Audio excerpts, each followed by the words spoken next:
The Way of Power, Book 1, Chapter 1. The roots were wet and cold against his back.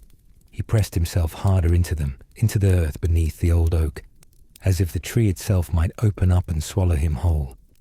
His breath came in sharp pulls through his nose. He kept his mouth shut. If he opened it, they would hear him. Somewhere to the east, dogs were barking. Tilikamon closed his eyes and forced the air in his lungs to slow. His hands were shaking, not from the cold, though the night was cold enough. They shook because his body had not yet caught up to the fact that he had stopped running. 3 days now. 3 days since the garrison at Hercules.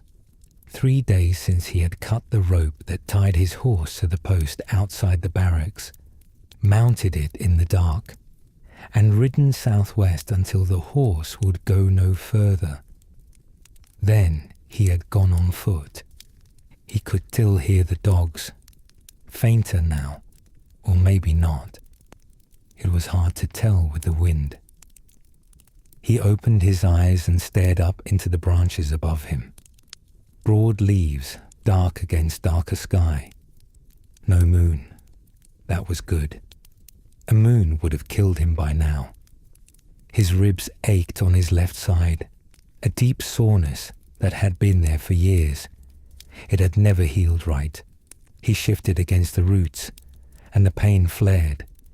And when it did, the memory came, the way it always did, pulled up from somewhere below his chest like a rope attached to the bone itself. He was 9 years old. The screaming had come to him first in a dream so deep and so real that it had torn at him there in the dark of sleep like hands pulling him apart. He tried to wrench himself away from it, the way you try to wrench yourself from any nightmare. But the screaming did not stop, and when he understood that it was real, something else kicked in, something animal. The first thing he thought of was Irisi. Not his real mother. His real mother was dead, had been dead since he was 4, though he did not understand the whole truth of it yet. Irisi was his mother's sister, the woman who had taken him in when he was still small enough to carry, and who had raised him as her own in the village at the edge of the pine woods. She was his mother in every way that mattered. She was the only person in the world who had ever made him feel like he belonged in it. He was out of bed before his feet knew the floor was there. The house was filled with orange light. It came through the windows in long shaking stripes, and he could hear the roar of fire outside, not one fire but many, spreading through the village the way sickness spreads through a body. Men were shouting, close, getting closer. He took the stairs 3 at a time, his bare feet slapping the wood, and when he reached her door, he did not knock. He threw it open. Empty. The bed was unmade. The window was open. The curtain moved in the hot breeze that came from outside and carried smoke. A sound came out of him that he did not recognize. Not a scream. Something worse. The sound a child makes when the world cracks open and they see for the first time that it was never solid. She must have known, he told himself. She must have understood what was happening before he did and gone to help someone, gone to the neighbors, gone somewhere safe. He flew back down the stairs, his mind racing through every place she could be, every door she could have walked through, every hand that could have pulled her out into the night. He reached the front door. He grabbed the handle. He pulled. It swung open so hard it hit the wall behind it, but not because of him. It was pushed from the other side, and the doorway filled with men. big men. Men with leather armor and mud on their boots, and spears held low, and swords already drawn. Their faces were lit from behind by the burning village, and they looked like something from a story he had been told to frighten him. But this was not a story. He had no chance. He knew it even then. But he fought. He threw himself at the first man, and grabbed at the shaft of his spear, and pulled and kicked. The man swatted him away the way you swat a dog. Tilikamon hit the floor, and got up, and came again.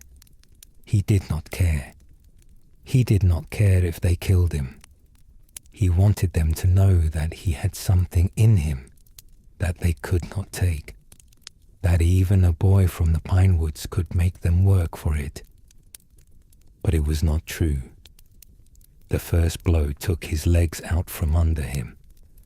A blunt strike to the back of his knees that sent a pain so white and sharp through his body that he screamed. He screamed like a child, because that is what he was. But the pain in his chest was worse than the pain in his legs, the other pain, the one that had no wound. And so he got up again. He came at them again. The second blow took his ribs. He heard them crack before he felt it, a wet snapping sound like a branch breaking under snow. Then the pain arrived, and it was so total, so complete, that the screaming stopped. He could not scream. He could not breathe. He fell to the floor and curled in on himself, and the world became very small and very dark, and the last thing he saw before it all went away was the boots of the men stepping over him and into the house. Tilikamon opened his eyes. He was holding his chest. His left hand was pressed flat against his ribs, right where the bone had cracked 15 years ago. He pulled the hand away slowly, as if it had been holding him together. 15 years. He let the breath out, long and slow through his nose. The dogs were gone, or far enough away to be the same thing. The wind had shifted. The oak above him groaned and swayed and dropped something light onto his shoulder. He was not 9 years old anymore. He was 24. He was tall, not quite 6 feet, not the tallest man in any room, but never far from it. His body was lean and hard, built by years of training he had not asked for and fighting he had not chosen. The military camps of Dorian had done that to him. Hercules first, then the garrisons further south and east. 15 years of service to a ruler he hated, putting down rebellions for a ruler that had burned his home. But he was fast. That was the thing about him that no one expected. For his size, for the breadth of his shoulders, and the length of his reach, he moved in a way that did not make sense. In the sparring yards they had learned not to swing first. The instructors had taken notice early. The other soldiers had taken notice when it was too late. Speed. That was what he had. He shifted against the tree and felt in the dark for his pack. It was still there, wedged between two roots. Inside it, dried meat, a water skin half full, a short knife, and a folded piece of cloth that he did not unfold, because he knew what was on it. A map, taken from the captain's quarters at Hercules on the same night he had taken the horse. The map showed the Seat's road from the eastern garrisons all the way to Rulhelt. Rulhelt, the capital, the jewel of Victon, the jewel of all of Galadria, the seat of everything he had been taught to serve and everything he had sworn, quietly, in the dark of barracks and on the long marches between posts, to destroy. Multi was in Rulhelt. Ruler now in his 41st year, the high seat of Victon, and ruler of all Galadria by right and by force. The man who had ridden into the pine woods with his army when Tilikamon was 9 years old. The man who had burned the village. The man whose soldiers had broken his ribs and dragged him from his home and shipped him east to spend his youth killing strangers for a flag he did not believe in. And somewhere, he did not know where, did not even know if the thought was a prayer or a delusion. Ersi. He had never found her body. That was the thing he could not let go of. In the years since, in the barracks at night, on the long, silent marches through Dorian, he had turned it over and over like a stone in his hand. She was not in the house. She was not among the dead they had lined up in the square before he was taken away. He had looked. Even at 9, bleeding and broken, he had crawled through that square and looked at every face. She was not there. That did not mean she was alive. He knew that. People disappeared in wars and were never found. Bodies burned. Bodies were buried in places no one would look. She could have run into the woods and died alone in the cold. She could have been taken and killed somewhere else, somewhere he would never reach. He did not know. And there was the not knowing that had kept him awake for 15 years. Not grief. He could have carried grief, could have set it down eventually the way people do.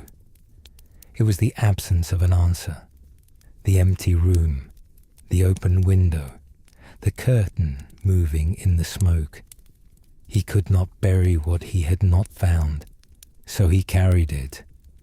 Some nights he was certain she was dead, and the certainty brought a strange relief, because at least it was something solid. Other nights he could feel her out there, alive somewhere, waiting. And those were the worst nights, because hope is heavier than grief when you have no reason for it. He did not know which was true. He was not riding to Rulhel because he believed she was alive. He was riding to Rulhel because he could not stop himself. Because the last place he had any thread to pull was the army that took him, the ruler that ordered it, and the city where that ruler sat on his high seat eating food grown in magic soil, while the pine woods, while refusing the Westerlands to thrive. He would find Malti, and he would find Malti and kill him. For Tilly was powerful too, not for justice, not for the Westerlands or for the pine woods, or for any cause larger than himself. He would kill him because he had been 9 years old and helpless, and they had come into his home and taken everything and left him on the floor with broken ribs and the taste of blood in his mouth. And he had sworn on that floor, in that darkness, that he would never be that helpless again. And he was not. Not anymore. Tilikamon pulled the pack onto his shoulder and stood. His legs were stiff. His body was sore. But he could move. And he could move fast. And the dogs were gone. And the night was dark. And the road west was waiting. He did not look back at the tree. He did not look back at anything. By morning, the sun stood high, and orange light spread through the canopy in every direction. The trees were getting smaller. He noticed it gradually at first, then all at once. The way the trunks thinned, and the branches let more sky through, and the undergrowth gave way to grass. The great forest of Hercules was ending. It was the largest forest in all of Galadria, second only to the pine woods far to the west, though the two had nothing in common beyond the name. The pine woods were darker and colder, and everything in them grew the same way, upward and narrow, reaching for the light. The Hercules forest was something else entirely. Green and lush, thick with every kind of tree he had ever seen, and some he had not. Oaks wider than houses, birches that grew in clusters like families. And here and there, standing alone in clearings, as if the other trees had made room for them out of respect, the sisi trees, pale-barked and silver-leafed, their branches moving even when there was no wind. The soldiers at the garrison called them ghost trees and would not camp near them. Tilikamon had always liked them. There was something honest about a thing that moved when nothing else did. But the sisi trees were behind him now. All the trees were. The forest was thinning to nothing, and the land ahead opened up like a held breath finally released. He'd been moving southwest for 3 days. Hercules itself sat on the northern coast, pressed against the sea, and when he had fled, he had simply gone the other direction. Southwest, into the trees, as fast and as far as his legs would carry him. The logic was simple enough. If he moved southwest long enough, he would stay away from the coast and eventually hit the Seats Road. And the Seats Road led to where all roads in Dorian led, to the High Seat. His feet were paying for it now. The shoes he wore were not military boots. They were soft-soled, thin, the kind of thing a man wore around the barracks when he was off duty. Actually, nothing about him was military anymore. He had left it all behind. The armor, the heavy boots, the cloak with its stitched crest. He wore only his brown leather trousers and the white tunic that usually sat beneath everything else. It was all he could take. Anything more, and he would have been identified before he cleared the gate. In Dorian, desertion was not a thing they forgave. Being captured would mean death, and not a quick one. But he had not been captured. Not yet. And so here he was, barely clothed, with no weapon beyond a short knife, no money, and a pack of salted beef that would last him 1 more day if he was careful, 2 if he was not. The adrenaline of the escape had worn off sometime during the night. What replaced it was something colder and more honest. His situation laid bare. He was alone in Dorian with nothing, knowing no one, heading toward the most heavily guarded island in Galadria, with no plan for how to get there. He had planned. That was the thing. He had thought about this for years, had worked it over in his mind during every watch and every march. But his planning had a way of running out before the problem did. He could see the first move clearly, and the second, and sometimes the third.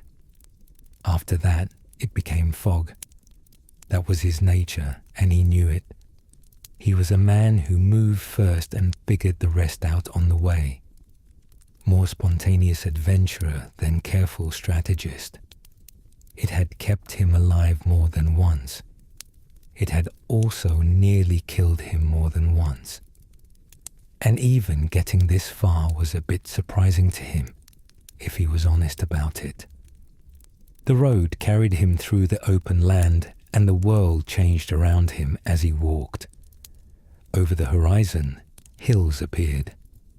Not mountains, nothing like the sharp stone ridges that split Galadria down the middle, but soft green hills, round and rolling like enormous waves frozen in the earth.